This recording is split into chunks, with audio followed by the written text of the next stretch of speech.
रुद्राक्षर उत्पत्ति केमिति हैला।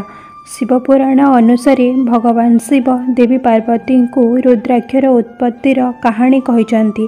थरे भगवान शिव 1000 वर्ष धरी ध्यान करथिले।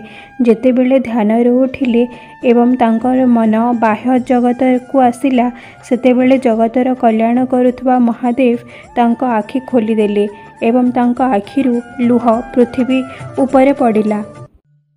रुद्राक्ष गछगुड़िक सेथिरु उत्पन्न होइथिला एवं शिवंक इच्छारे भक्तंक हित पाई सारा देश रे विस्तार करिथिला।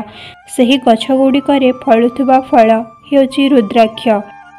एगुड़िक पाप नष्ट करे, पुण्य वृद्धि करे, रोग नष्ट करे, सफलता दिए एवं भोग एवं मोक्ष दिए। कुहाजाए जे रुद्राक्ष जेते छोट सेते अधिक फलप्रद हुए।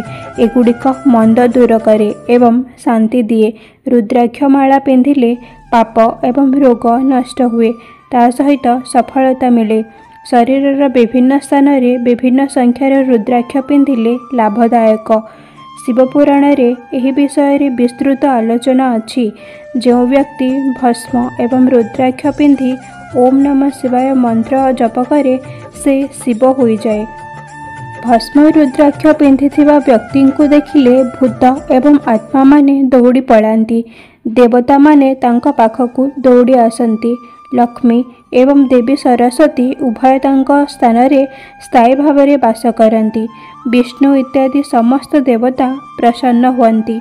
तेणु समस्त शैव एवं वैष्णव माने नियम अनुसारे रुद्राक्ष पिंधिबा उचित।